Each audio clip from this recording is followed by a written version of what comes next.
What's up, YouTube? It's your boy Rex Righteous, and we're back with another boxing chat live here on the Rex Righteous channel. We're going to be talking some Manny Pacquiao with a special guest here, practitioner of Jeet Kune Do and fighter Kenny Lopez. What's going on, Kenny? Can you hear me? Yes, I hear you. All right, man. So that's what's up. We finally got you on the show, man. Yeah. Yeah, man. I've been seeing a lot of your posts online. If you guys don't follow him on Facebook, you like updates, you serious about this kind of stuff, definitely check it out. He has a boxing group by the name of, what is it called again? I'm sorry. Sport Battlefield. Yeah. It's Sport Battle. And I got my own YouTube page, Kenny Lopez and Jeet Kune Do.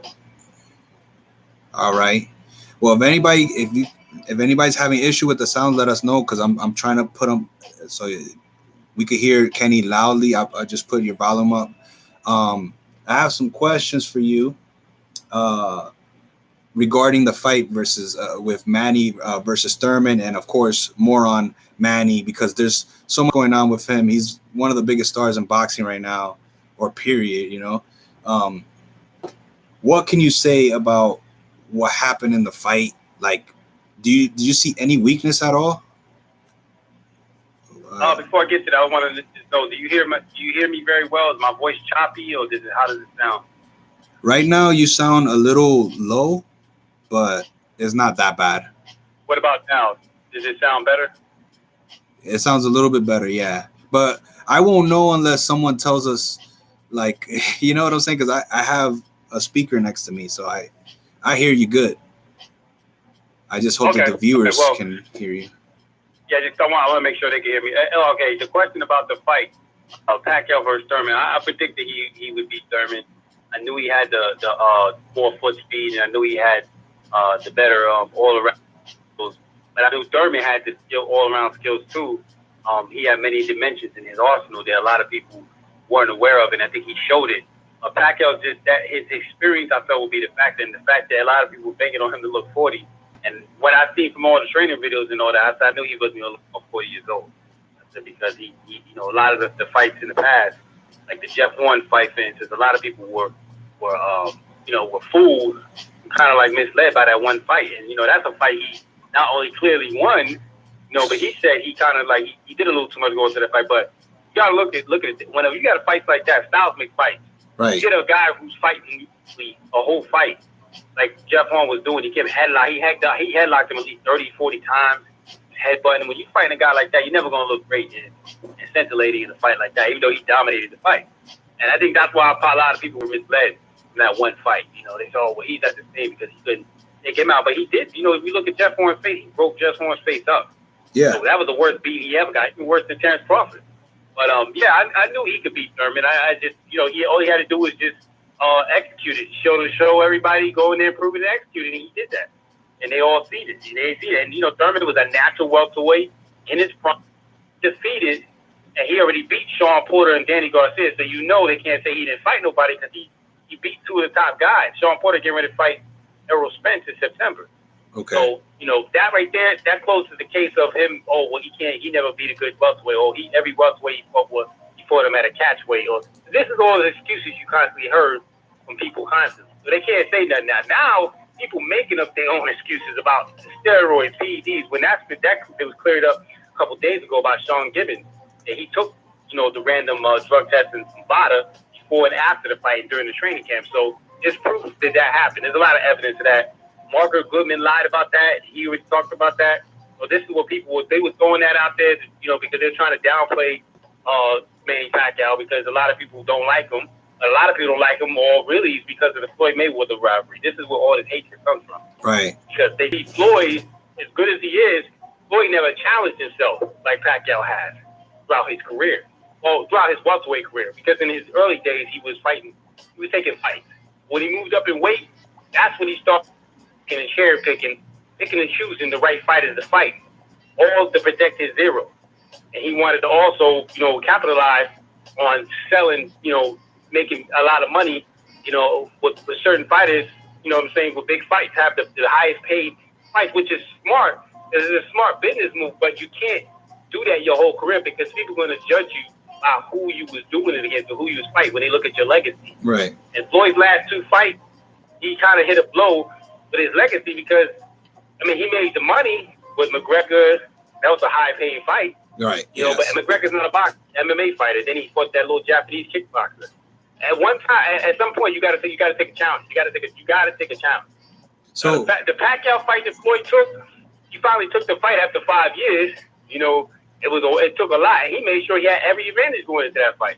The judges, the referee, Kenny Bayless. You ever know all his fights? He always has Kenny Bayless as his ref. Yeah, that's a constant thing because he makes that all came from that Madonna fight. But also the drug testing agency. Now I'm not going to sit there and accuse Floyd of being on no PEDs and nothing like that. Mm-hmm. But he has a lot of things have came out with him with his TE count being low, him getting waivers, and even the TUE he got when he got the illegal IV. You know, come on, that was like going a little too far. Now they didn't do nothing because they couldn't prove that he was doing it, he was using anything, but. You know, that was illegal what he did. And then he got lidocaine shots in his hand, the Exclane shots in his hand, where Pacquiao was not a tornado shot from an injury, from a torn rotator cuff going into that fight. A couple weeks before that fight. And Freddie Rose said they were sending spar partners home. They couldn't say nothing about it because then they said, because people say, well, why we didn't know about it? Of course, we wasn't going to know about it because they said anything about that injury that a lot of people wouldn't want to watch it. You know, so he did the best. They did the best they could. And I know Freddie was saying he was trying to postpone it, but they couldn't. There was so much so much money, invested in that fight. You know what I'm saying? So I think him and Floyd need to do it again. That's the only way we're going to settle the debate on who's the better fighter. I agree. We'll never know until Floyd fight again and fight a healthy version. He said he could beat him 100. If you can beat someone and you beat him before, there should be no reason why you can't give him a rematch. I don't see why not. He ain't gonna get a bigger fight than that. Floyd Mayweather. Nope. If he's looking for a big paycheck. Yeah, and he can't fight Canelo. No, he can't. That's out of the question. Weight, not even. Yeah, he's not even a junior middleweight anymore. He's walking around at 185, and he's getting ready to fight Kovalov. They saying he's too big. That fight ain't never gonna happen. Yeah, it's squashed. And Floyd wouldn't take no risk. He's not gonna move up and wait to fight that dude. So my opinion is that when Pacquiao faced Jeff Horn, like after the 9th round, my opinion is it should have been stopped. That's my opinion of that fight. So I just wanted to tell you that quickly. I don't know what you think, but I have other questions for you. But I wanted to ask you, do you think it should have been stopped? You can make that case the fight could have been stopped. He was outclassing him. Even though the fight wasn't stopped tonight, you give Jeff Horn credit for his resiliency and he can't take a punch. So you give him credit for that. But the last 3 rounds, he didn't do nothing. He was outclassing him. Outboxed in the last 3 rounds. He didn't do nothing to get. How do you get a 117, 113? Come on, 117, 113 scorecard? I think it was. Yeah, unanimous. There's no way Horn won all those rounds. Now it's crazy. They gave him all those rounds. Yeah, and then they have the referee, the doctor in the corner, the referee in the corner. Everybody's checking on him, and then all of a sudden he's Rocky. Like, nah, man, it don't work like that. Like, he lost. Reckless aggression don't win fights. You got to land punches. Just clean, effective punching. And if you're not landing the clean punches, you're not landing a lot of clean shots, then you better be controlling the pace and better be the ring general. If both guys are not landing a lot of clean shots, you can't just go by who the aggressor is. If it's effective aggression, but it was reckless aggression. It was ineffective. He wasn't landing no punch. He wasn't landing punches on Pacquiao. Yeah, and he was holding in headbutt. That's all he kept doing the whole fight. I did some research, and there are some. There was a referee that went on. He went on the record, and he said that Jeff Horn never fought dirty before this fight. So to me, that is an example of him not knowing what to do against a guy like Pacquiao. He's just saying, F it, let me throw everything but the kitchen sink at this guy because I don't know what else to do. I'm in front of my fans, my family. I'm in Australia, that's his country. So he's thinking, I gotta throw everything at that. He did anything he could to win. I mean, if that's how you want to fight, you could fight like that, but you don't get the points. And then when you still get your ass whooped and lose like you did, it makes you look bad. And it shows, okay, well, are you really that good? Are you A-level? No, he's not. No, he's not. When he fought Terrence Crawford, Terrence Crawford took him apart. Terrence Crawford still would have beat him without seeing the Pacquiao fight, but he had time to fight, so it was easier for him to neutralize what Jeff Horn was trying to do. He knew he was going to try to be dirty, which he tried. He tried to headlock him too. Crawford was ready for that stuff. He pushed him right off him. That stuff didn't work. You know, it didn't work. And it's not, he stepped up and fight anybody good again, he'll lose again. He's a tough journeyman fighter. If you underestimate Jeff Horn, he could beat you. Yeah, he's one of those guys. And he's moved up to the middleweight division now. He's not a fighter. He's moved up to the middleweight division now. Jeff Horn. Yeah, I know. Yeah, I've seen his ass, like, he can't compete with those guys. They're too tactical for him. They annihilate him. Like as soon as he got to the elite level, it was over for him. The guy he fought was it Anthony Mundine fought? That was Mundine, right? Yeah. Yeah, he was washed up though. So he beat him, but he fought a washed up fighter. He's not, like I said, he'll beat good, decent B-level fighters. Right. And even some A-class fighters, like I said, they underestimate him. But a good elite fighter, he can't compete with those guys. You can't have an off day. Middleweight or middleweight, definitely not. If he fights an elite middleweight, the only elite middleweight is Gennady Golovkin and the Triple G and Canelo Alvarez, and they both would knock him out. I think Jacobs. He ain't gonna fight neither one of them. Jacobs will give him the business. Yeah. Huh? I think Danny Jacobs will give him the business too. He beat him too. He would beat him too. Yes. So the only thing he could do, like you said, is go back to the welterweights, and he don't have to compete with those guys. Thurman would beat him. Crawford would beat him. Yeah. You know, Spence would beat him. Yeah. Porter would beat him. I even take Danny Garcia over him. Danny Garcia, I think that would be a pretty interesting fight. Now there would be some good fights. I still pick Garcia. I think Garcia is better than him too. He's more fundamentally sound. But he wouldn't be able to bully Danny Garcia like he's done a lot of other fights. Yeah, that's Manny true. Pacquiao's a small guy, so he's able to put his weight and lead on him, but he's nowhere he doesn't have the skill level that Pacquiao has. That's why Pacquiao outclassed him. But he was, like I say, he's able to bully him in the clinches because of all the holding he was doing. You keep doing that all the time, headlocking somebody.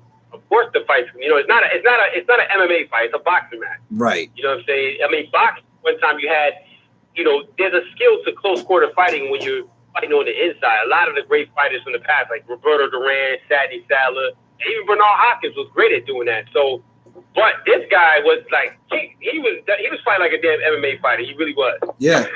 He had no other choice. He's in front of his family. His whole country's backing him.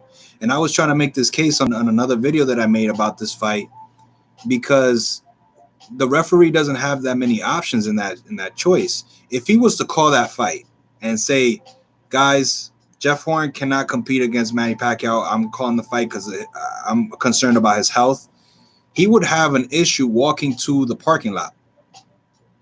Because this, it's not in America. Some referees might not have that problem, but if you go across to another country, you think about like sports like football or soccer, as they call it here. You go to another country, the referee could get beat up, robbed, even killed sometimes. And if he would have made that decision, it would have been a hard time for him to walk to the parking lot. So, there's things like that, but the robbery was not, that's a whole different subject. So I'm going to try to move on. Yeah, because that was just, a lot of money and hands in the pot type of thing, like people just taking advantage. So I think it's truly unfair, but it still doesn't take away from Manny's greatness because he still beat Jeff Horn, in my opinion.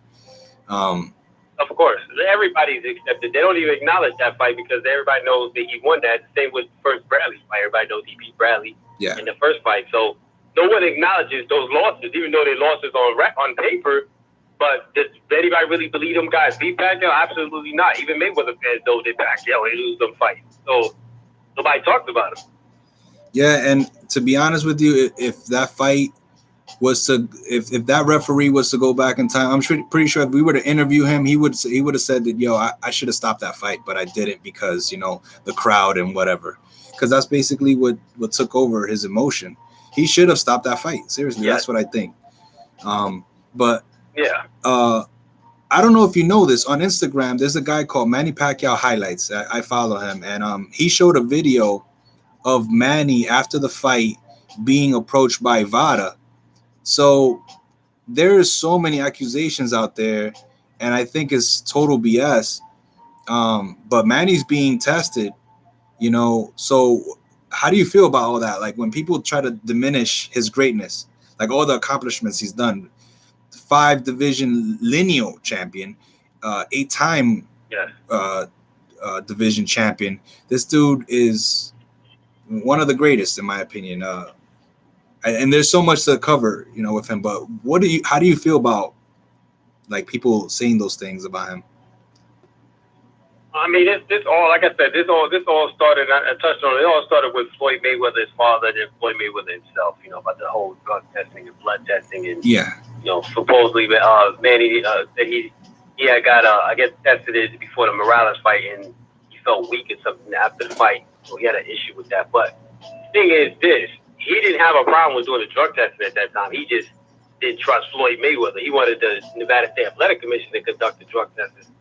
Mayweather brought in the neutral third party, which was USADA, and they were the ones who were allowing them to get away with what I'm saying, with I see what you're saying, blood doping and taking PED. Lance Armstrong and a lot of the other Olympic athletes. I mean, Angel Member Heredia was even talking about ways to beat the test, but the problem with USADA is they allow the waivers to therapeutic use exemption. They give you a waiver if you have a legit reason why you failed the test, if you pop 30. So they give you more than one time to test. They did it in the Morales, I believe it was Eric Morales fighting Danny Garcia. He tested positive, and he tested like more than one time. And this was from USADA. So Floyd pays them $100,000 for their services, and it's actually less to pay for Nevada, and Nevada is actually more stringent. It'll catch you. Yeah. Because they do the carbon isotope ratio. They test for the synthetic testosterone, and they allow only a 4.1 limit. The thing is, when you fail with them, you fail. You don't get no exemption. So he knew what he was doing when he picked them. That's why Floyd's never done VADA. He's never done it because he knows that if he did VADA, he would have tested positive in the past. In those past fights, he would have never got no exemption. That's why he never used them. Yeah, people are always going to question that. The VADA tested for that fight, he didn't want to do it. Yeah, people are always going to question that. They're always going to question that. Why go with something that works less, has a, kind of a shady history, and is cost more? Why are you going to do that? Yeah, it don't make sense. Because he knows he could get away if he's doing something he's supposed to be doing. He can get away, and you got to do. What happens? When people do dirty stuff, what do? They pay the money. Yeah. If you pay people and people's bank accounts are full, everybody going to stay quiet. They're going to help you out. Business as usual. So, but yeah, he's the one that started all this stuff with the drug testing. So if you're going to do all this stuff, then live by your word. Live by your word. Don't sit there and go back on your word, which he has done. And the thing about drug testing, real Olympic drug testing is done all year round, not just before when the fight's announced. He does his drug testing when the fight's announced, Floyd. So we don't know what he's doing when he's not, active training for a fight. We don't know what he's doing because he's not getting drug tested. Pacquiao is. Point. There's a lot of evidence, not just with this fight with Thurman, which you just talked about on Instagram when they had people in the dressing room, they had video of this stuff, but and most likely this was put out there by his team because after all these controversy deal with the drug testing, but he already enlisted in VADA testing years ago, going into the Brandon Rios fight. You go back to the Brandon Rios fight, he was doing VADA testing that time, and he's never tested. He never had a dirty test. Nope. So all this stuff that people talking about, this is all coming from Floyd Mayweather and his fans. That's where it's really coming from. This is where the negative energy is coming from. Yeah. And it's jealousy. It's jealousy because they see the man's good. They know the man's good. They know the Pac-Man is good. They know that stuff. But they ain't going to admit that. Because their boy, Floyd Mayweather, is, he's done a lot of shady things. They know that stuff. So it's denial. It's denial, and then they're trying to avoid what's really the real truth. This is what it is. Which is to give him a fight. All he needs. All he needs is a fight. That's all he's asking for. He's not trying to, dictate boxing and tell people what to do, and you know what I'm saying? Like, he's not trying to change the culture of boxing. And there was these problems with the gloves at one point. Remember the Clado gloves that Manny wanted to wear, his gloves that he's been usually wearing for all his fights, and there was an issue with that. And there was a lot of back and forth off of the smallest things, and really all Pacquiao wants to do is fight. Yes. Yeah, because he had an issue with that. I remember going back to the Morales fight, the first fight. We seen the different results in the second fight, but it was because of those gloves, like you said. He said it nullified his punching power, or you get the choice of gloves that you pick, and those are gloves he felt comfortable with. So it's like anything. If it works, then you don't change something, because then it could mess you up if you try to change it and it's not broken. Yes. So I would do the same thing. And why change it up? So yeah, Plus was good. Floyd made an issue with everything because he was scared to lose. He was always afraid of Manny. He knew Pacquiao was a threat, always a threat to him. He was right there at his doorstep, and he wasn't going to never fight him unless he made sure that it's against him and he had everything in his favor. And another thing, if Pacquiao was healthy that night, I just want to let everybody know this. If he was healthy that night and he would have beat him, and let's say he didn't have no rotator cuff injury, I believe he would have beat him. Either they will act in the later rounds, which you will see if they fight again. Floyd had an alibi, and his alibi was the judges. That was his alibi. So even if he lost, he was going to start again. He knew them judges was going to help him. Yeah. We see it in all Pacquiao's fights. I mean, even the Thurman fight, he beat Thurman, and one of the judges happened to give Thurman a decision. And everybody saying, "Oh, I don't know, it's just Las Vegas judges and the way they are." Glenn Feldman, they do Glenn Feldman. Yep. He's a good judge. Listen. A lot of these judges, they all have agendas too, man. And the thing is, no one can prove what's going on, but these judges do a lot of shady shit too, man. No, I'm not trying to accuse this guy, but how could you possibly give Thurman that fight? I mean, what did you see that Thurman win that fight? It's either did not win that fight. It's either the agenda, or it could be something that probably goes over people's heads. But the crowd, I always add that in as something that could go against a fighter or favor them, because sometimes people just forget about their job and they just start doing something else and seeing something else that's not even there. I gave 9 rounds to Pacquiao that night, and I haven't replayed it, but I know if I did, it would probably either be the same, or I would give one more round to Thurman, but I'd not even close to it being a tie or a draw or any of that kind of stuff. It's like I said before, in Mayweather's case, he's in Las Vegas. He lives out there in Las Vegas. He's bringing the money into Vegas. Yeah. He's American. He's going to be sure them judges are going to make sure that he gets the close rounds, even if he loses. And so he knew he had that advantage, regardless of what happened in that fight. Yeah. As for all the other bad decisions, you got to realize that Pacquiao's not American. He's from the Philippines, so they looked at it, okay, you're a foreigner coming to America. Even though you're a good fighter, you shouldn't have to beat like that. But, he's bringing the American dollars back to this country, and he's not going to be in boxing that much longer. So he's older. So they don't want to see Pacquiao beat these new generation fighters, because then he messes up potential fights. Like the Spence fight, he just messed that fight up. So they don't want to see him messing up these fights. So Pacquiao had to really beat this guy convincingly, which he did, or they wasn't going to give him that fight. He didn't beat him convincingly. So that fight was a little closer. They was going to give Thurman that fight. Oh, even if he won.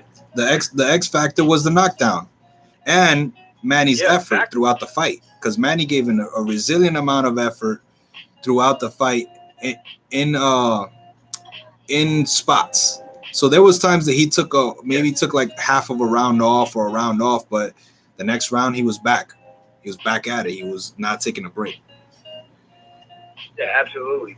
He looked fantastic. He looked, I'm going to tell you right now, this is crazy, because 10 years ago he had just beat Ricky Hatton Cotto in the same year. That was one of his best years. But this 10 years later, he has another great year that I feel just as good, if not better, than his 2009 year. He beat Adrian Broner and Thurman in the same year. I mean, that's impressive right there. Yeah.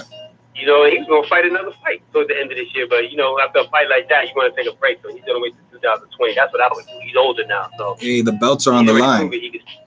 You know how it goes, man. Whenever the belts are on the line, it gets harder. The judges, the media attention, it grows more and more and more. When there's more titles, there's more pressure.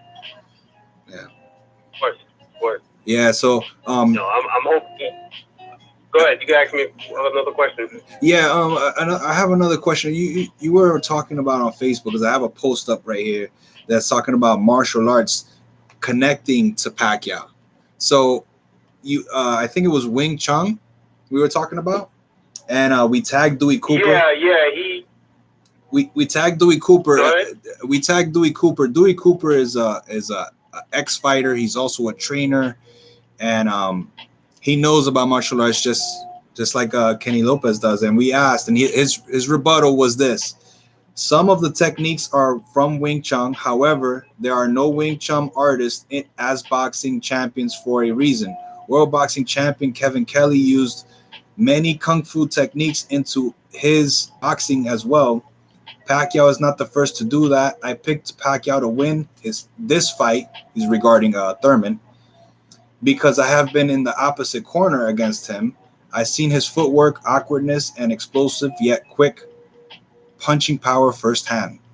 So that's what Dewey Cooper had to say regarding Wing Chun. I didn't catch it. I didn't catch it because I went back. I went on for a while, but I haven't been on Facebook really since then. But I caught a little bit of it. But now that you read it, that's pretty interesting post by him. I watched some of his fight training videos, and you know what I'm saying, from the Mayweather, because I know he'd be in the Mayweather gym, and I know he used to be a fighter. He's a kickboxer. But he's right about Wing Chun. You know, they're never successful as boxers. But I could touch on that. I'm a Jeet Kune Do man. I actually know Wing Chun, and Wing Chun's in Jeet Kune Do. It's a big part of Jeet Kune Do, 60% of it. But Bruce Lee took the Wing Chun techniques and the principles, and he modified it for long range. Wing Chun's mostly a close range quarter system. But Jeet Kune Do it's a complete fighting system. It's not just Wing Chun, which a lot of people don't know. But before I get to that, as far as the video, Pacquiao was using a lot of martial arts techniques. He used a lot of elbow blocks, and some of them, like you could tell from Muay Thai. Like I think the triangle guard, they use that in Muay Thai. That's why I believe he got that from, because he did say he did a little bit of Muay Thai training. Wow. I mean, back then, but the Wing Chun training, I wouldn't be. I could tell he's tapped into it, even though he ain't gonna let no one know his secrets. Because one of the blocks he did, deflections, was a Beal style, and that's a upward straight block from Wing Chun. When you could that's effective against a round punch or a jab, because you're covering the center line when you do that deflection. I know those deflections, but he did that when Thurman tried to do I think it was a looping punch. He just caught it in there, but he attacked his wrist. He smacked his wrist, but he did it. So I see what he was doing. I knew what he was doing. But as far as what he said about Wing Chun practitioners, not being successful in boxers, well, of course not. They're not boxers. Right. Wing Chun wasn't created for the ring. It was never created for the ring. It's not a ring fighting art. It's more for. It was created for the battlefield, really, but for street fight. But you can use it. You can use it in competition, but like anything else, you have to tone it down, because tournaments and in the ring, there's still rules. Still rules and regulations. That's right, not yeah. It's fighting, but it's organized fighting in a controlled environment. You know what I'm saying? Now, I've actually, it's funny you bring this up, because I seen a thing with Dewey Cooper and at the Mayweather gym, and I believe it was Jeff Mayweather. They were talking about a fantasy match between Bruce Lee and Mike Tyson, and he had, he tried to say that Bruce Lee was just a practitioner of the art. And I commented on that. He said Bruce Lee was a practitioner of the art. But Mike was one of the greatest heavyweight champions of all time. Bruce Lee wasn't a fighter because he never competed. He would knock Bruce Lee out, and I disagree with that. I mean, first of all, when you talk about being a fighter, a lot of people get this stuff confused. They don't know the difference between the two. First of all, a fighter is someone who actually trains, really using pressure testing their fighting techniques, and actually having people really trying to hurt them and attack them. And not just in a controlled environment, but in an uncontrolled environment. You know what I'm saying? So when you talk about fighting, you got to be specific. Fighting with rules and regulations, that's not a. And then you got a referee to protect you. Right. So if a guy hits you with a back of the head, or he hits you with a groin shot, if there was no rules, the fight could be over. You know what I'm saying? That's a fight. But in the ring, you get time to rest, to recover. No, it's not a fight. Bruce Lee was not no tournament fighter. That's why a lot of people say he wasn't a fighter, However, he could have did tournaments and he would have won them. He had the ability to dominate those guys. Matter of fact, all the tournament fighters back then, like Joe Louis, Chuck Norris, you know what I'm saying, Mike Stone, those guys came to him to train with him because they seen how good he was. They never would have even got assistance from him. As a matter of fact, he did full contact sparring with a lot of these guys. Jim Kelly was actually talking about it too. One of his interviews, how Bruce Lee was so good. He's like, yeah, Bruce Lee was one of the best I've seen in that era. He said all those guys were champions. He was just a level above all those dudes. You know, none of those guys could beat Bruce Lee at that time. And he didn't even fight competitively. You know what I'm saying? But he was like I said, he didn't see no glory in that because he felt that okay, he could have won trophies and all that. But just think about it. Will everyone know who he is today if he did all that? No. That's why he did the movies. There was more money in the movies. You know what I'm saying? Plus, he was a child actor. As a kid, he had experience as a child. He wanted to get his martial arts out to the big screen and express it that way because he could reach more people that way. And then you watch a lot of his fight scenes in even the movies. He was more realistic. All his fight scenes was realistic. He never put any movie tricks or camera tricks in none of his movies. I mean, some scenes they do a couple of things up in there, but all this stuff is realistic. He really did the real thing. And a lot of people who challenge him on the movies, because he got challenges all the time, he washed them up. Because a lot of people didn't think he was a real fighter. You know, and Bruce Lee was the real thing. He was good. And by the way, like I said, I trained his fighting system, Jeet Kune Do, and I've used it. And hey, listen, all his stuff works. I haven't had a problem using it yet. And I've sparred with boxers. I've sparred with MMA guys. It hasn't failed me yet. I haven't had a problem using it. You know, so, but like I said before, it's the way you train it. There's a lot of guys who, you know, you talk about practitioner. A practitioner is someone who, he knows the art, he knows the style, but he's not actually training it in an unrehearsed way. Like a lot of his stuff is patternized drills and, forms and things like that. That's someone who's just a practitioner. But someone who is actually doing full contact, actually, don't cooperate. They don't cooperate with him. He's doing the appropriate drills to build the muscle memory, but the guys are not cooperating. He's actually having them come at him for real because he wants to know how to stop the punches, know how to feel it when he does try to take his head off. That's the one who's training to be a fighter. That's the one you can say is a fighter if he's doing it all the time. If he knows that if you throw a combination at me and I can stop all your punches and counter and take it away from you, and I'm working on the same thing, power, speed, precision, and I know how to stop all that stuff. Yeah. And you can't say I can't fight because I know how to defend myself. You know what I'm saying? Now you can say, oh, you're not a fighter because you never did it in the ring. You can say that. But you still can't say I'm not a fighter. Because even if I couldn't beat you in the ring, let's say I couldn't beat you in the ring, but we take the rules out, it's a different situation now. I don't mean you could beat me just because you won more kickboxing tournaments or you won more karate tournaments. That's a tournament. So the person that asked, the person that brought this up in the interview, they were talking about a street fight? Yeah, well, who went out Bruce Lee and Mike Tyson in the street fight? But Mike Tyson was a hell of a. He was one of my favorite. He's my favorite boxer of all time, Mike Tyson. Yeah. And could he knock? Yeah, he'll knock Mike Tyson knock anybody out. He hit him. But a street fight? I mean, I wouldn't take him over to Bruce Lee in no street fight. Because Bruce Lee he had so many other things. He could do a leg obstruction kick to his kneecap. He could trap his hand. How's Michael knowing about that shit? Hand trapping, and really know what you're doing. But a lot of guys, there's another thing about Wing Chun. A lot of guys don't even know. Most of the guys you see online, they don't, because they're not taught correctly. They don't have the right teacher. Wing Chun is a fighting system. Even Jeet Kune Do. You got to have the right teacher teaching you the right principles, and your foundation got to be strong. Right. If that's not correct, you won't know how to use it. It'll fall apart. Most of these guys don't know how to use it. They see it looks good. They don't train it right. That's what it is. Your teacher is everything. Well, it makes sense. If you do the right way, your pressure testing it, you'll know how to use it when it really goes down. That's the problem. I see that stuff. A lot of these guys don't know what they're doing. They don't bridge properly. They don't attack. They don't do it in sparring. They don't do it in training. This is why you see what you see with Wing Chun. Well, it makes sense what you're saying because about a couple days ago there was a fight. There was Gervonta Davis and Nunez, and we were talking about limits and the ropes and the referee. All of that stuff is limitation.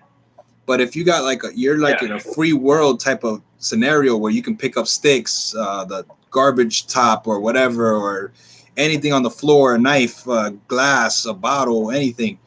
That's a totally different scenario What's it is? from a In boxing your ring. environment, I've done moves like where someone tried to rush my legs, watch me, and I do an outside and grab the back of their shirt, and they fly. I got good footwork. You watch some of my videos, but yeah. Just imagine if there was a car wall there. You do that, I sidestep you, throw your head into a dead wall, you knocked out. These are rules. I can do whatever I want. And then you didn't even use that much energy. You go to your eye, I could throw a finger jab to your eye. Yeah. I wouldn't do it. I'm not dirty like that, but I could do that. Yeah, that's what there's so a comment right now in the comment section. Someone's mentioning Bruce Lee would have to poke the eyes to win. He said ninjas use whatever is in reach. So, I mean, I don't know if Bruce Lee was a ninja, but Bruce Lee would have been a good tournament fighter too. If he did like MMA, he would have dominated his weight division. He was way ahead of his time. He was the first one using MMA gloves at that time in sparring. Nobody was using that at that time. Bruce Lee was extremely fast. I mean, his footwork, his precision, his timing, right, his power. People wouldn't have been getting on him. He would have did well in his weight division. I mean, but like we said again, there's still rules because there's some things he couldn't do. Well, but yeah, I feel he would have dominated. I mean, no one could have beat him. No one could beat him in his time. Even the guy pulling on, they still haven't reached the levels he reached. So, but Tyson and him, I mean, Tyson going to beat him in a boxing match. That's something different. A boxing match, of course, he could beat him in a boxing match. But a street fight, I'm gonna go with Bruce on that one. Oh yeah, I'm gonna go with Bruce too. You got to do is go to his kneecap. Tyson got to get in on him, and Bruce Lee ain't gonna just stand there and box with him in no damn street fight. He's not gonna do that. It ain't gonna happen. And another thing, a lot of these boxers and I love boxing, love it all the way, by the way. But remember, boxing is just like any other style, has limitations. There's certain things you can't. You only train your up top. You only train to defend punches. But you boxing, you don't see the certain hand deflections, or you don't see certain blocks. You don't see that in boxing. Because their style. The good thing about boxing is they work a lot on broken rhythm and it's aliveness. So that's why Bruce Lee liked the boxers. They actually get in there and spar. I love boxing too, but there's still limitations with boxing. You know what I'm saying? It's like any style. That's why I don't get into the style for style, because it depends on the individual. It's never the style, it's the individual. Well, you can see 10, 15 guys that garbage in one style, and they all get their ass up. But then that one person actually knows how to use it. He beats the shit out of it. He wipes the floor with different guys. He said, well, damn, it really does work. Of course it can work. It's just up to you to make it work. But your teacher got to know what he's doing. When he's teaching you, the teacher's teaching the right foundation, but it's also you, too. You got to be able to apply it in training. And then when you're doing the real thing, you got to know how to apply it. You know what I'm saying? So it's up to the individual. Well said. It ain't got nothing to do with no style. No, well said. Well said. I definitely agree. Bruce Lee, I mean, it's just, I'm not going to say it's obvious, but you got to give the edge to Bruce because he's just known for that. And a lot of the stuff you touched on makes sense. He made the sacrifice to teach the guys that were champions and that were going to be around for a long time. He wanted to get the respect from the guys that have respect as well in America and bring a new style to the culture in America, like learning how to protect yourself, basically. A lot of people weren't into that until Bruce Lee showed up. And hand-to-hand combat, using knives or... Well, Jim Kelly, like I say, he was world champion. Not to cut you off, Jim Kelly was a middleweight champion back then, and he was a good fighter himself. And he said he didn't tell you that Bruce Lee was better than all those guys. He said Bruce Lee was amazing back then. He couldn't beat him, so he learned with him. He learned from him, and he trained with him, you know what I mean? But he admitted that Bruce Lee, he wanted to go into that, he could have, dominate. But, he said Bruce Lee would do full contact sparring with dudes and beat you with just hands. Sometimes beat you with their hands and feet. It didn't matter. He'd do both. You know what I'm saying? He was a fighter. He was not just no practitioner. I don't know where people get this. He's just a practitioner. A practitioner is someone who doesn't fight at all. He's just learning an art. But he's not applying it in based environment. So do you think when people say practitioner, do you think they mean like someone that demonstrates only? Is that? Yeah, like someone like that. Demonstrate. He wasn't just no damn demonstrator. Matter of fact, when he went to the tournament, he did the 1-inch punch. He did the 6-inch punch. He did the 2-finger push-up. He did the chi styles. Chi styles is actually a drill too. That's even a form of sparring when you're doing chi styles because you're using sensitivity and that has to be correct. Your elbows got to be in the right way. You have the elbows in. You got to do those. Obviously, you got to do the technique the right way. Because even a foot style, you don't do that the right way. Yeah. You know what I'm saying? Which is that you gotta know what you're doing.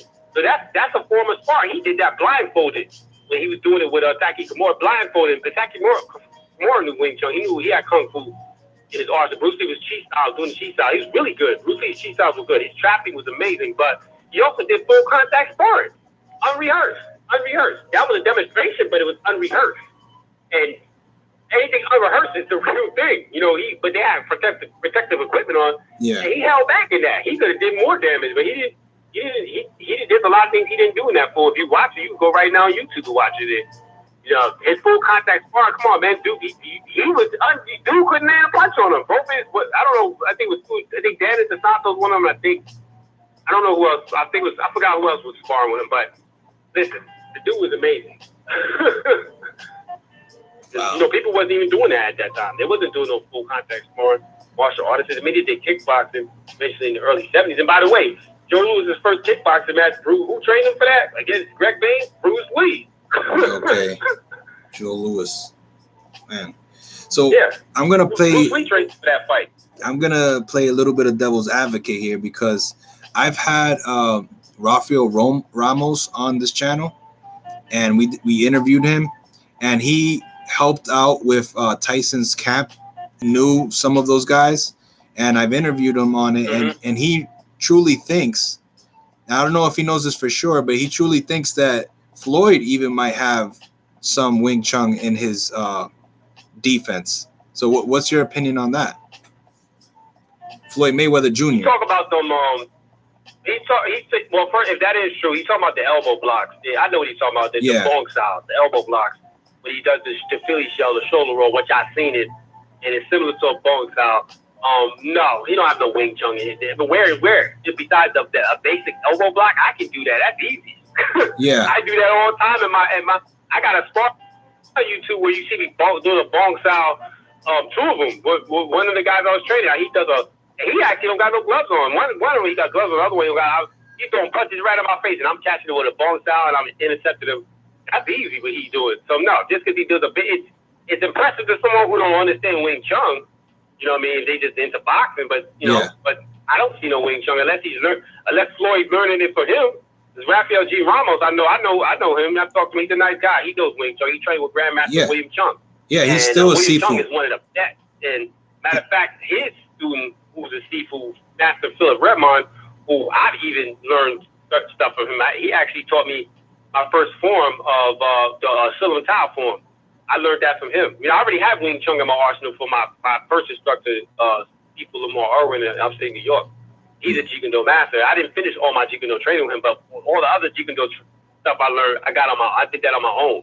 You know what I'm saying? But the rest of the Wing Chun stuff, I've been learning from Master Philip Redmond, who I want to, eventually meet up with and train with him. But he's really good. You know what I'm saying? But that's who Rafael G. Ramos used to train with, William Chung. So you ain't going to get any better than that. But I know he does Wing Chun boxing. He does combine a little combination of both aspects.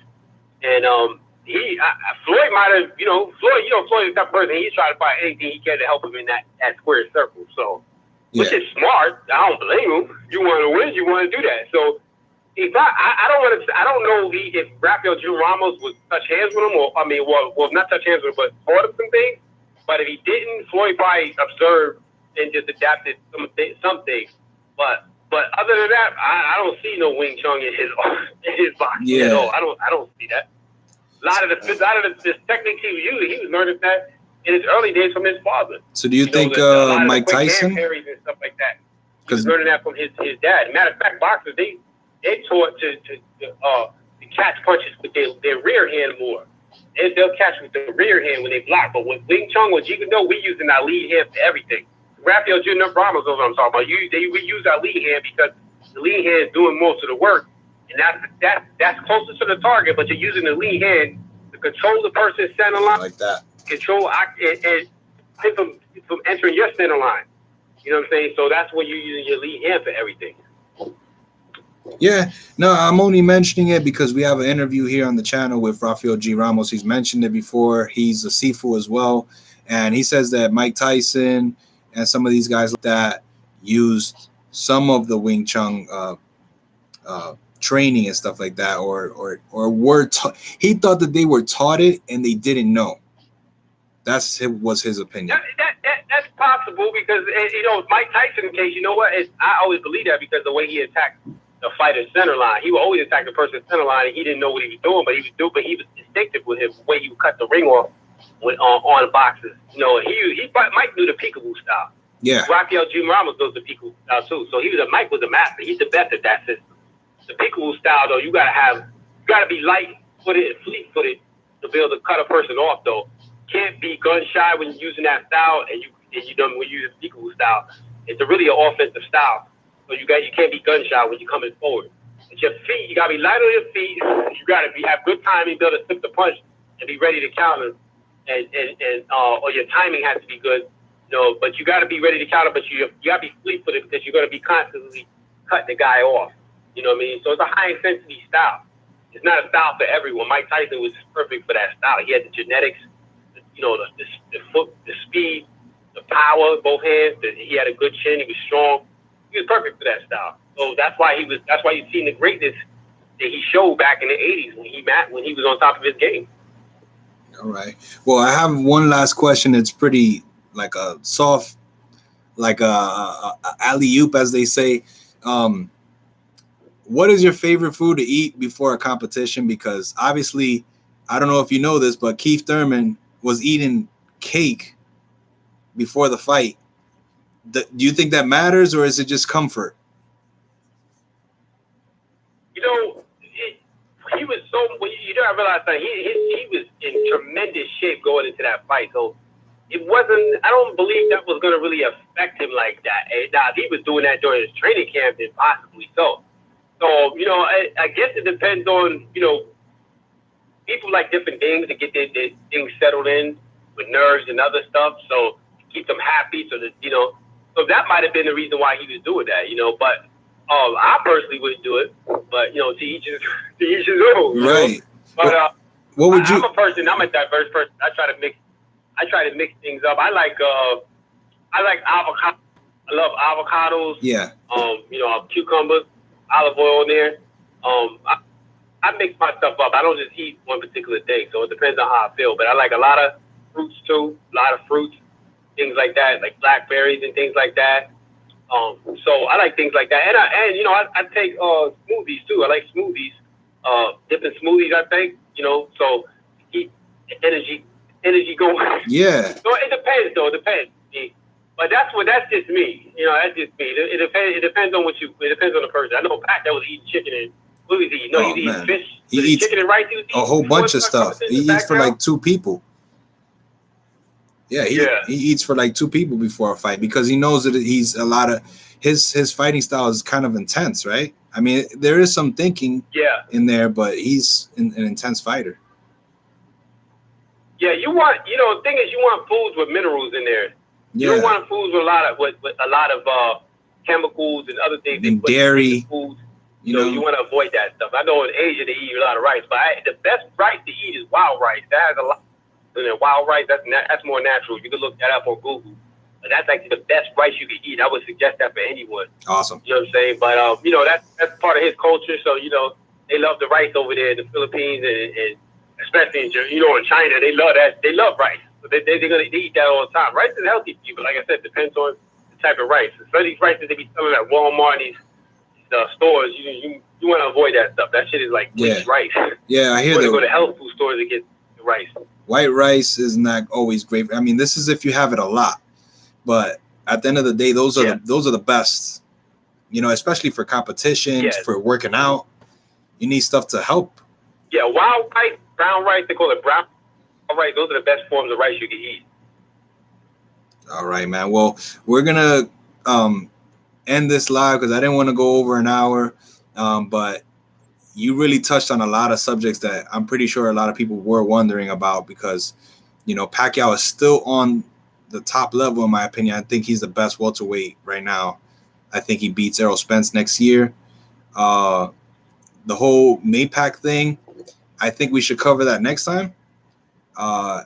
Because there's probably going to be. I think Pacquiao will be fighting much longer. He really doesn't need to anyway. He's doing it because he can do it. Yeah. He loves what he does, and he still can do it. That's the only reason why he's doing it. So people should appreciate that why he's still here, because you ain't gonna see that again. That's a privilege for people even seeing that. The man's blessed, with the ability he has to keep putting on these masterful performances, and he's never afraid to take challenges. And see, this is what I don't mess with Floyd. I used to like Floyd back then, but when he started ducking and avoiding top fighters that he could have fought, he kind of messed himself up. There's a lot of fights he could have took back then. Yeah. Countless fights with Paul Williams, Antonio Margarito, and even a fight with Wakey Wright. He kind of like messed that. There's a lot of fights he could have took. He avoided. In the Pacquiao fight, he avoided him for 5 years. The Mayweather fans are trying to tell you it was because of the drug testing, but we know that's not what it was. I mean, anything we could say. He's doing it again right now. He claims he could beat Pacquiao 100 times, and he's making it a hard time to make a rematch. Because the thing is, he's never going to convince people he could beat Pacquiao legitimately unless he fights him again because of that rotator cuff injury. He's never going to get the full credit for that victory.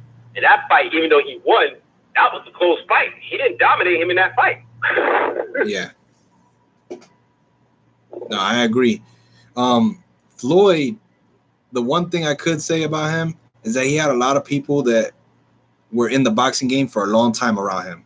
Roger Mayweather, his dad.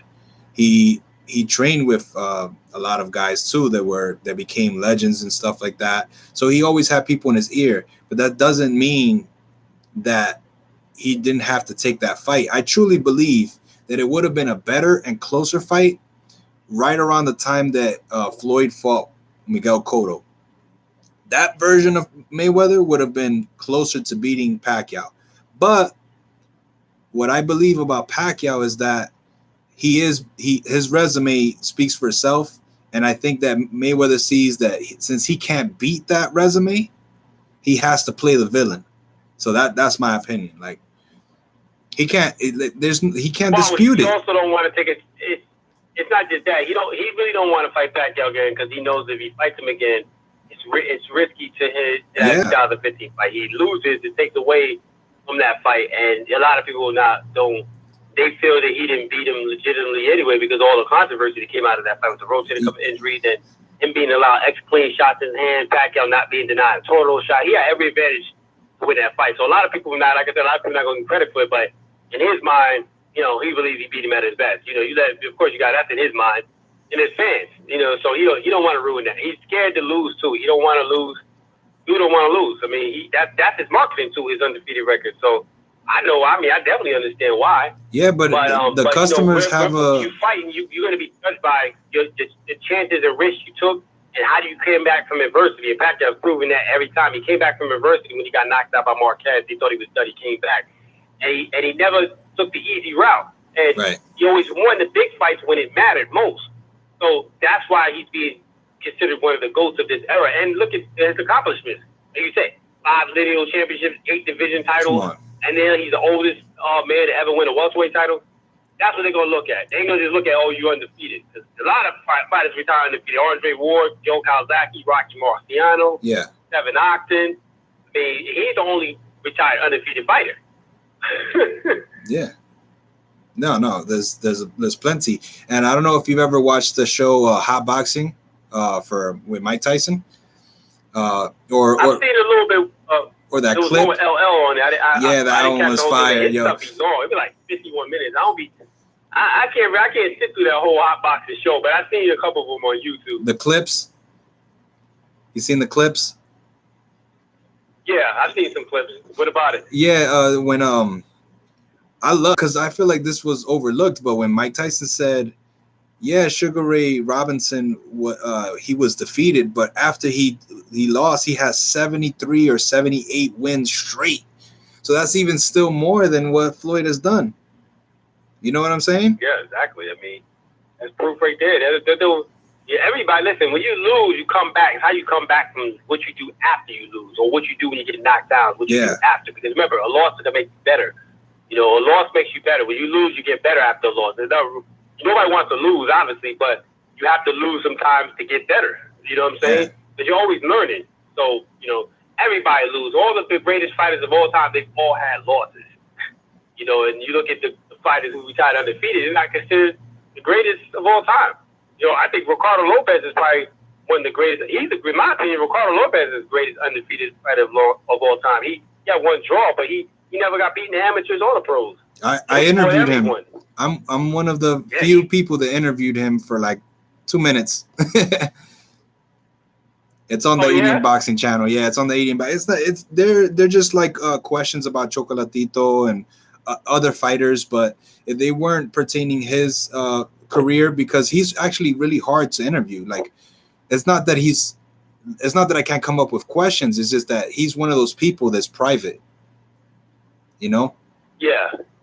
Well, he's a damn good fighter, Ricardo Lopez. I mean, anybody go back watch his fight, that dude was good. He was really good. I mean, so, but yeah, that's like I said, they all the greats: Ali, Sugar Ray Robinson, like you said, Ray Leonard, Marvin Hagler, Roberto Duran, Jack Johnson. I mean, we could go throughout history, name all these guys. Stanley Chetchu, who else? Willie Pep. I mean, they all had losses. All these guys had losses. Even Charlie Burley. I mean, I could go on and on. I love Joe Frazier. I love Joe Frazier. Not about. I love Joe. Even though he's lost, Joe Frazier's lost a lot of time. Not a super amount of time, but he's lost a couple times. But I still love his boxing style. Like, his style is so ill. I love it. Joe Frazier was a great fighter. He was a great heavyweight. He ducked no one easy. He fought everyone. Ali fought everyone. He left his heart out there. Fought everyone. Yeah, and that's how you gotta do it. These guys trying to find the easy route, and they couldn't. And at that time, boxing was harder. You couldn't get the easy route. You had to fight. In order to be considered a champ, you had to take on the man, or you wasn't considered a champ. Either you had a title. Now they got so many different titles. Yeah, that's so a lot of people have titles. Yeah, but still, you gotta be the ones who go after the best. Like Pacquiao could have easily avoided Thurman, but he wanted one of the best guys out there. He tried to be the best. You can't take away what he's. Because a lot of people take that away. There's so many titles, anybody can grab titles, and but it's hard to win 5 lineal titles. He did. That means he was trying to fight the best guy. Yep, that's proof right there. So he wasn't just trying to grab titles. Yeah, he wanted to be solidified, and now I think he is solidified. I mean, we know this. Like, he doesn't have to fight Floyd. Yeah. He does not have to fight Floyd. I don't feel that he does. He don't. I don't think he needs to fight him either. He don't need to. I mean, Floyd really, in my opinion, Floyd needs to fight him again to prove that first fight wasn't approved. He's the one that has to do that, in my opinion, because he'll never get credit. Yeah, because the customers are mad. Let's say he was able to beat Pacquiao again, and they will say he's a better fighter than him head to head. Okay. That doesn't mean that Floyd would have beat all the other welterweights like Errol Spence, Thurman, Crawford, or even the fight he avoided back then, like Paul Williams, Margarito. We'll never know because he never took those fights. Remember, styles make fights. Yes. So you may beat a great fighter. You know, Marquez beat Pacquiao. We know Pacquiao won more fights, but he did get the victory. He gave Pacquiao a tough fight every time they fought.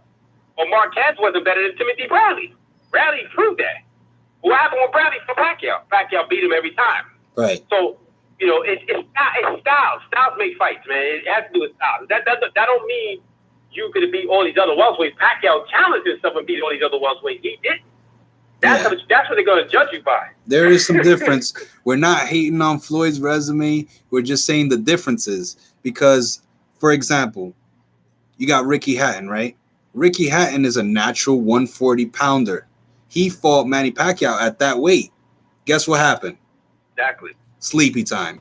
That was his best weight. Yeah. Yeah, that's his best weight. He fought Manny kind of like Jeff Horn. He said, "Yo, I'm gonna throw everything at him because he can't out Manny Pacquiao. See, because he can't Manny Pacquiao because he fights like Manny Pacquiao. You know what I'm saying? That's how this Ricky Hatton fought. But when Floyd fought him, he had to do a lot of grab and jab and stuff like that, and he had to do a slower type of thing. And I'm not saying that it's a trash head to head style, because there's some people that like that style, but when you look at Manny Pacquiao's results, that's where it's like these guys are two different animals. Yeah, exactly. I mean, and like I said, you see, look at what we talk about the titles again. Adrian Broner, he's a 3-division champion. But is he really? Did he really beat the champions? He won 3 titles. And like we talk about, anybody could grab titles going to divisions and say they're a champion. Yeah. But now Adrian Broner beat the lineal, won 3. If he was 3 lineal titles in 3 different divisions, then we could say Adrian Broner is a 3-division champion. Mm-hmm. But the reason why Pacquiao's 8 divisions hold so much weight, because like you said, he won 5 lineal championships. Right. So the other titles, for whatever reason, he couldn't fight the lineal champions in those 3 other divisions, and I'm sure he would have. Yeah. Like even at lightweight, he probably would have won a lineal title in lightweight when he beat David Diaz, but they probably felt, well, there was no other great fighters, so why waste my time staying at that weight when I could go up to welterweight? Well, some of those lineal titles are vacant sometimes. They're just not available.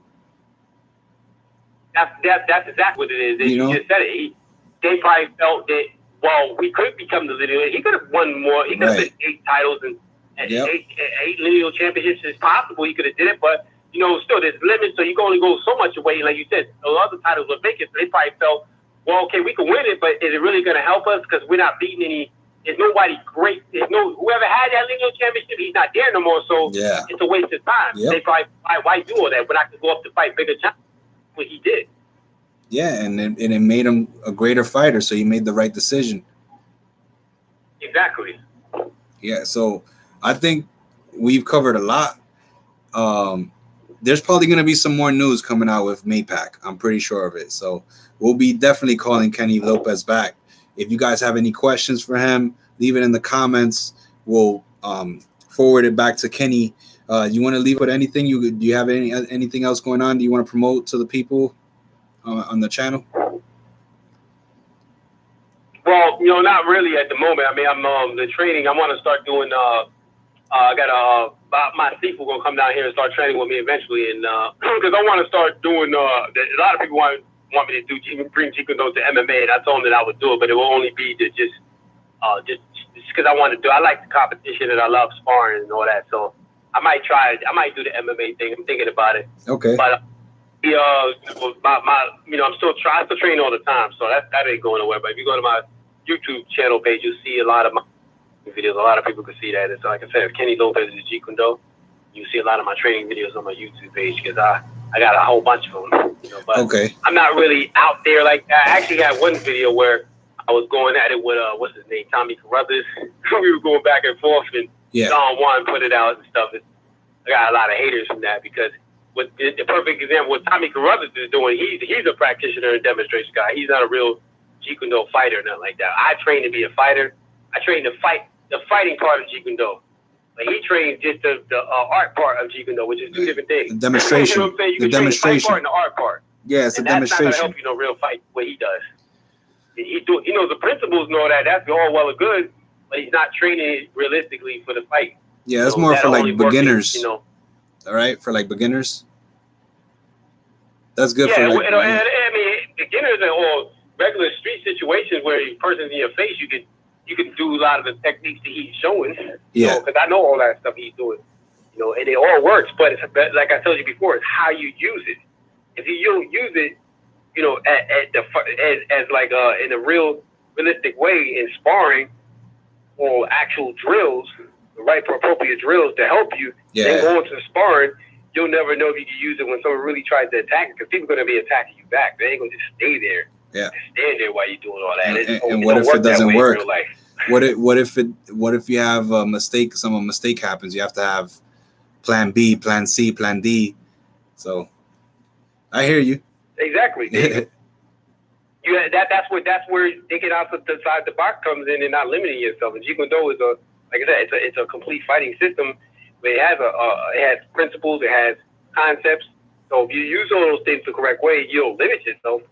And I'm not talking about limit yourself with the no, not even with sparring. You can do sparring all the time, but you can't just do sparring all the time too. You got to train different ranges, and you have to train for different situations. You can't just do the same thing all the time. Because we talk about, like you said, there's no rules, anything goes. So now you got to be prepared, ready for anything. Because it's never going to go. It's never going to be no one-on-one all the time. That's not reality. In the ring, yeah, you get that. You got time to prepare for them, but in a real situation, you don't know who your opponent is, and you don't have time to prepare for them. You got to be prepared and ready when the situation goes down, and everything has to be spontaneous. That's when you have to, your knowledge on the art of fighting has to be good. So you got to know when he throws his punch. If I do this technique, it's going to work no matter who throws the punch. Even if it's the 10 guys throw that same punch, I'll still catch that same punch. It'll be the same results. But if somehow he does have a way to get out of that, even if I stop the punch, and they say he may have certain attributes, he may be stronger, he may have good, eye-hand coordination and good reflexes. I have to have an answer and a counter to what he does, just in case he does stop it. See, that thing is outside the box. So now you just talk about playing A, B, C, and D. So now I got to make sure I have a plan A, B, C, and D just for that one technique. Your mind has to think like that for all your techniques. And that's when you're doing that and you're constantly doing it all the time, you're prepared. You're preparing yourself for a real battle. Yeah. It's not half and half. It's not 50-50 type of deal. Like, you got to go 100%. Exactly. Because every situation is going to be different. So, you got to, that's when it comes, and it comes down to, like I said, the individual. It's not the style. The styles there are styles stronger than a lot of styles. You got some styles that are very, very powerful. But if you don't use the techniques right, it'll fail you. You know what I'm saying? So if you do the wrong technique at the wrong time, it's not going to work. This is just logic. Yeah. Does it mean the style don't work? No. It just means you didn't do something right. That's why it didn't work. Well, Kenny, it was great talking to you, man. I'm glad we knocked this out. I'm gonna definitely leave it on the page for everybody to listen in whenever they get a chance. And we want to thank you once again for your great knowledge and for your input on the show today. So thank you for calling in. Feel free, if you ever want to schedule another one, we could always do it. No problem, Raphael. It was nice to be on your show. I enjoyed it. All right, thank you, man. I'm glad you loved it. Guys, keep tuning in. Like, comment, share, subscribe. You already know what to do. Let's try to keep boxing alive. And peace out. Hope you have a great week. Peace. All right. All right, bro.